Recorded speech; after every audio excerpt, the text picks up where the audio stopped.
He was my dad. I was never really moved by the character. He was dad when I saw him. People knew Andre the Giant for being very big. But did you know that his daughter is even bigger? How did she become better than the legend? What's her story? Let's find out some interesting facts about Andre the Giant's daughter and what makes her unique. There is a giant born. The giant was born on May 19, 1946 in Colombières, France. Colombières is a small town about 40 miles east of Paris. There was no doubt about it from the start that he was different. Andre was 13 pounds when he was born, which is a lot more than the normal baby. The size he was at birth was just the start of a life full of amazing growth. Andre grew up in the quiet farming town of Moulins, which is not far away. In Moulins, life was simple and hard. Boris and Marion Roussimoff were Andre's parents. They were farmers. They didn't have much money and worked hard to support their 5 kids. Even though Andre was the middle child in a big family, he stood out right away. The other kids in his family grew normally, but Andre got bigger and bigger every year. He was 6 feet 3 inches tall by the time he was 12. He was 14 years old and 6 feet 6 inches tall. This strange growth trend wasn't seen in anyone else in the family. There were signs that Andre's height might be caused by his genes. People say that his grandfather was very tall, but not nearly as big as Andre would get. At the time, people thought that his fast growth was because it ran in his family. There were no early signs of chemical problems that doctors could see. Doctors didn't know much about conditions like acromegaly, especially in rural places. People who knew Andre didn't know much about his size. Without taking into account his size, Andre had a pretty normal childhood. He went to village school like every other kid, but even back then he went through things that would later become legendary. One of the most interesting stories about Andre's childhood is about Samuel Beckett, the famous writer.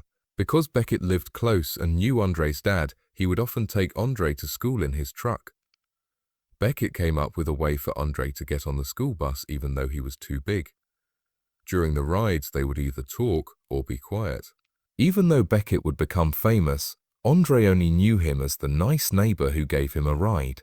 But Andre didn't stick around for long as a child. His family was having a hard time with money and the farm was getting busier.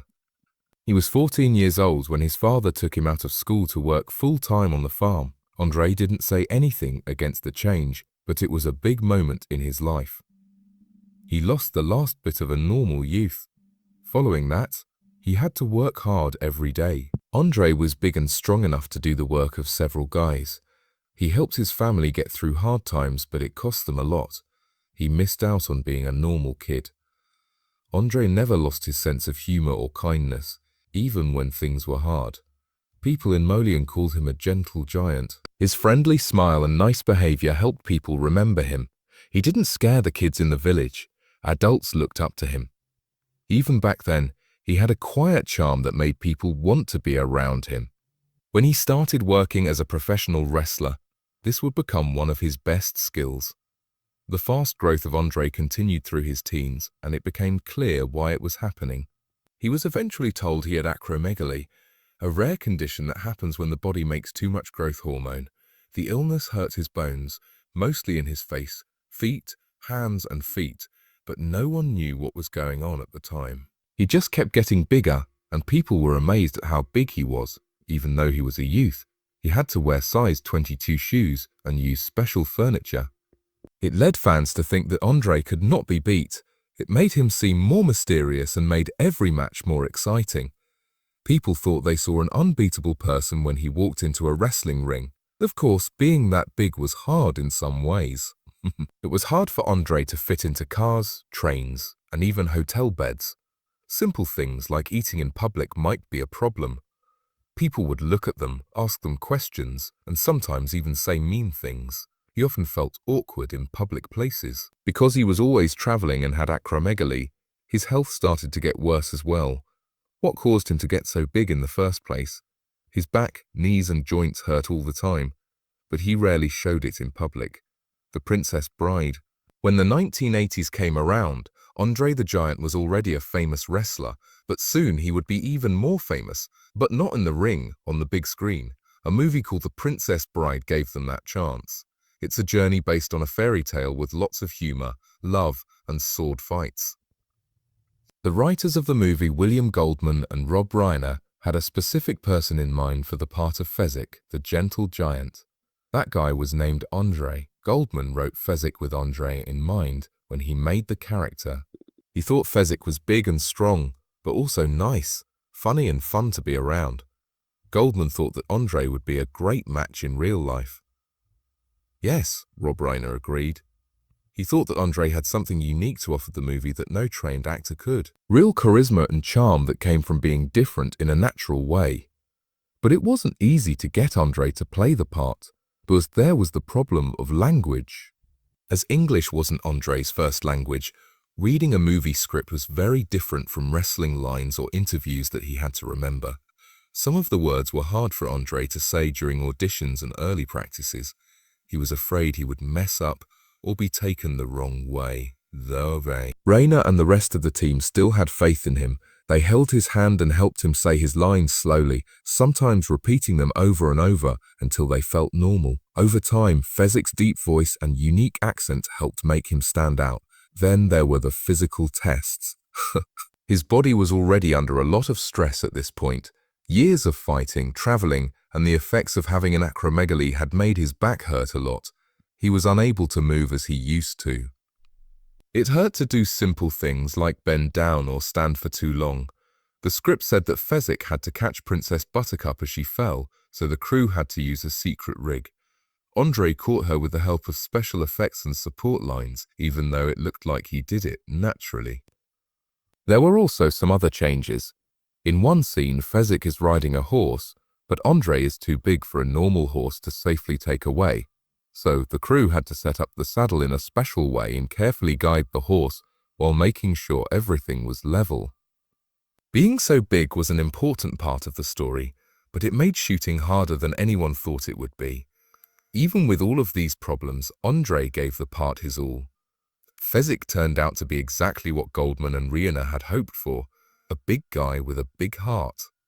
People really liked how Andre said his lines. Mostly the cute and silly rhymes with Inigo Montoya, his partner in crime. People loved his most famous lines like, "Anybody want a peanut?" It was funny, kind and strong to be Fezzik. People liked him right away, and Andre's obvious warmth came through in every scene. The Princess Bride was a huge hit when it came out in 1987. The crowd wasn't just wrestling fans anymore. A different side of Andre was shown to people of all ages. This movie was the first time many people saw him. He wasn't just a huge guy in the ring anymore. He was a movie star who also had a heart. Andre was very proud of the part he played. Everywhere he went, he had a VHS tape of The Princess Bride with him. He would often show it to people, telling them how proud he was of what he had done. Besides wrestling, it was his favorite part. For Andre, it was more than just having fun. It showed that he was more than people thought he was. WWE Super Bowl V. In 1987, Andre the Giant was more than just a wrestling star. He was famous all over the world. However, something even bigger took place that year. He got in the ring for a match that would go down in history as one of the most important and talked about in the sport. At WrestleMania 3, Andre the Giant fought Hulk Hogan. Not just any match, this one. It was carefully set up to look like a fight between two myths. Andre was sold as a force that couldn't be stopped because he hadn't lost in 15 years. That streak wasn't true in every way, so it didn't matter. Fans were sure of it. There was Hulk Hogan on the other side. He was a rising American star and the face of the World Wrestling Federation. Hogan was big, loud, and full of life. In the 1980s, he was everything that young fans liked. Vince McMahon, who ran WWF, knew that putting these two huge stars together would make for an unforgettable event. Wizard 3 took place at the Pontiac Silverdome in Michigan on March 29, 1987.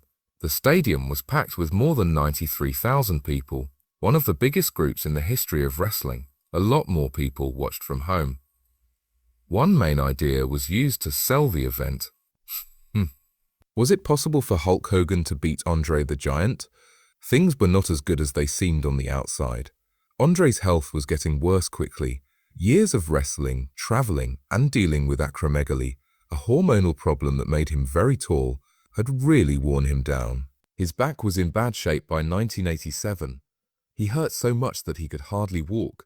It hurts to stand for long amounts of time. It was hard to do anything, even get into the ring. But Andre wouldn't give up.